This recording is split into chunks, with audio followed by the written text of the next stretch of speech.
Welcome to this week's Open Thread. So, today, I was sitting here on this couch, looking for something to watch, and decided to watch a bad movie, which is what I usually do. Yeah, otherwise isn't like anything new. Yeah. But this one was Pride and Prejudice and Zombies. And this just came out on like the cable networks to watch for free. But it's like I have a passing interest in watching this movie. It's got a really low score, so hey, maybe it'll be fun to watch. And really, it's just kind of boring. Pride and Prejudice is it's a classic story, right? Zombies are like a classic villain, classic movie monster. You put two classics together, and what do you get? You get fucking boring. You just want to go watch a better Pride and Prejudice movie or a better zombie movie. Like, when they came together, it's just boring. Can't wrap my head around the fact that there's a better Pride and Prejudice movie that you have seen. Oh, definitely. Bride and Prejudice is easily the best adaptation of Pride and Prejudice. Okay, so that brings me to today's basic question. The question of the question of the day. Open thread. That's the whole point of this fucking series. Get with it, people. Get on board here. The question is, what is the worst adaptation you have seen? Worst movie adaptation. From like book to movie type From deal? book to movie, or maybe it's like an adapted story that was already a movie and they like switched it up. Like, Spaceballs could be considered an adaptation. Okay. Westworld. Westworld. Like a current one, yeah. Yeah, exactly. So I want to know what you think the worst adaptation you've ever seen is. Because Pride and Prejudice and Zombies is kind of high on that list, because it hasn't executed on anything, really. It's a bad zombie movie. It's a bad Pride and Prejudice movie.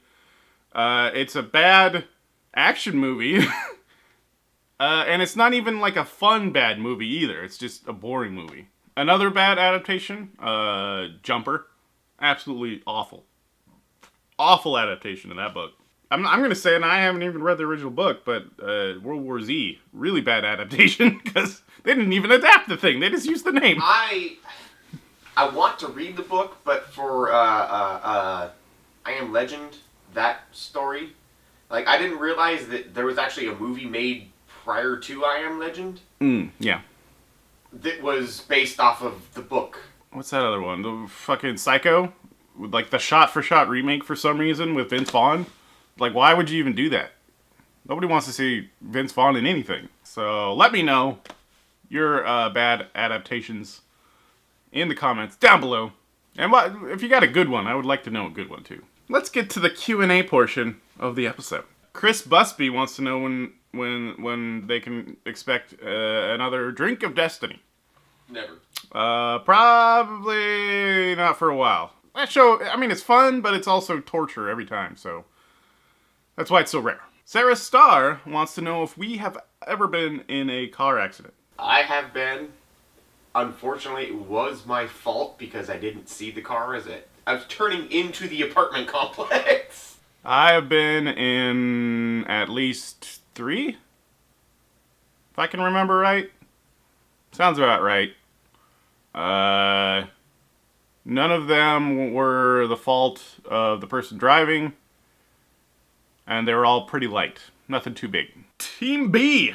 That's Shia LaBeouf out there. Fuck you, Team B. He wants to know what our favorite Nick Cage movie is. And you can go 2 ways with this. You can go like, oh, Nick Cage can actually act sometimes.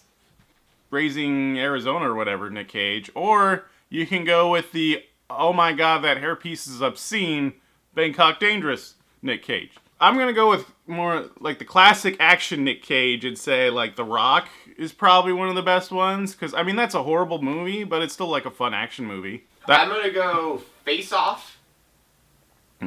Just because it's so ridiculous. But I really do like Gone in 60 Seconds. That's a great movie. The Beast! The Beast! You don't like National Treasures, man? Oh my god, so bad. So fucking bad. So bad. So bad. Those movies are a national treasure. Oh, you're history's worst monster.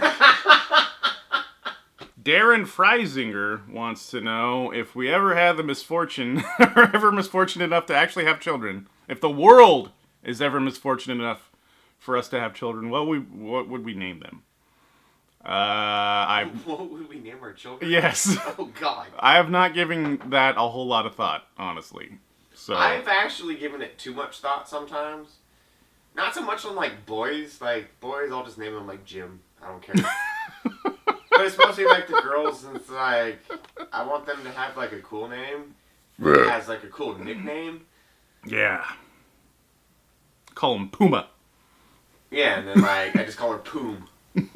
Afterwards, yeah. No, I like, it seems like a lot of, like, Russianish names for some reason, like Anastasia and, like, Natalia and stuff, just because I can call them, like, Nat and Annie. I don't know. That's weird. Yeah, I don't know, it's weird. It's weird. Yeah. So there you go. Yeah, there you go. I'm going with off the top of my head here, let's go with Horace, if it's a boy, and Guadalupe. Yeah, I like it. I like it. Eric Edwardson wants to know if our drinking preferences change with the season. No.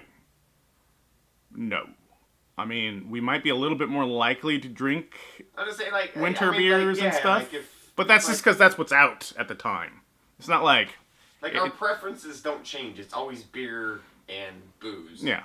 It's not like, it's winter time to only drink eggnog. No, that doesn't happen. If there's something delicious looking that's out now, like there's ciders and shit that'll come out only during the winter, sure, I'll drink it then.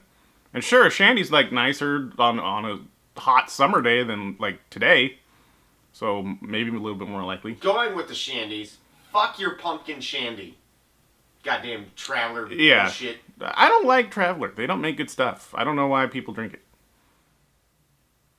All of them are gross. It's kind of like Pride and Prejudice and Zombies Traveler beer, because it's like you add beer and then you got the juice that's how you make a shandy, but actually they've just made the beer worse and the juice worse. Like, it's the same thing. Same thing happens. And the final question, Jason Smith wants to know what our favorite movies from the Marvel Cinematic Universe are. This is coming from last week's topic.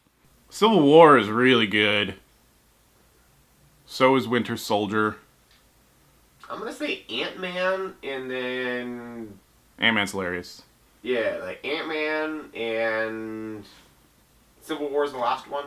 Mm-hmm. Yeah, so Civil War. That was pretty good. The one thing that does piss me off about Civil War, though, and it's not the movie itself, it was the marketing for that. So, Pink... Oh, right, the big moment. Yeah, Pink went and watched that movie, and he's like, dude, it was pretty fucking sweet. Do you want me to spoil it? And I'm like, I don't care. And then, like, he tells me a part, and I'm like, oh, man, yeah, like, I can see where that would be a big spoiler. And then, like, a week afterwards, it's part of the fucking commercial. And it's like, that's one of the biggest moments of that movie. Like, what the fuck, Marvel? There was a surprise cameo from a certain superhero. If you've seen the movie, you know what I'm talking about during that airport fight. But yeah, and then they show it in the fucking commercials, and it's like, that's like such a cool moment in the movie. You fucking ruined it. The first Iron Man is like a classic. Like, it got the whole thing rolling, and it's a great movie still. And Thor. I'm gonna say Thor. I'm gonna be one of those weirdos. Like, I love Thor. So, okay, are we going to... I hate him as a comic book character, but in the movies, he's great. MCU, right? Marvel Cinematic Universe. Okay, yeah, all right. Now, what's yours? What's your favorite, Jason? Let me know. Now it is time for shoutouts. First shout-out going to I'm Not Mozart, because they have threatened to leak our nudes, which would be very embarrassing. So... I'm Not Only Mozart. For you. Like, I've been putting them on Pornhub for like the last year and nobody's biting. Well, I mean, mine have certain props involved, and nobody needs to know about that. All right, cheers. Gross. Next shout out going to Trippy's Reviews, and they want a shout out for themselves and Dr. Steve Brule, who's a fictional character that will definitely not see this video. John C. Reilly? Yeah, so I guess shout out to you, Brule. No, I'm good. I'm not Sure. gonna do a shout out for this one. Cheers. No, Trippy's Reviews. I have my shot, but I'm not gonna do it. Next shout out going to Terandera. I don't know how to say that name. I'm gonna say it's Terandera. Terandera. Cheers to Paula Crawford's daughter, Terandria. Terandria. Isn't that a game? That's Terraria. Oh, but it's Terraria. It's Okay. pretty close. Yes. Cheers to you, Terraria. There you go, Terraria. And the last shout out going to Perkadirk, one of the Loafy crew who hasn't been in the crew for a while. I don't know why you ain't been on that Twitch. Perkadirk, what's up, bud? What's up, Perks? Cheers. And that ends the shout outs for today. If you would like a shout out or a shout out next week, go ahead and leave it in the comments. It might happen. I think I hit every one on this video, so booyah. Booyah. I'm starting to regret getting up today. As always, this is Open Thread, so if you have anything else you want to talk about, go ahead and post it down below. Any questions you got, we can answer next week. Any random musings you want to talk about. Anything. Anything. Go ahead and leave it down there. Hey, it's Sunday. Sunday fun day. Go out and have some fun. Go out and get something done. If you don't, go out and have fun, at least do, a chore or something. Make your day... Do something on Sunday. Yeah, do something. I at least get up and take a shower. And that about wraps it up. So, thanks for watching. Thanks for your comments. You're cute.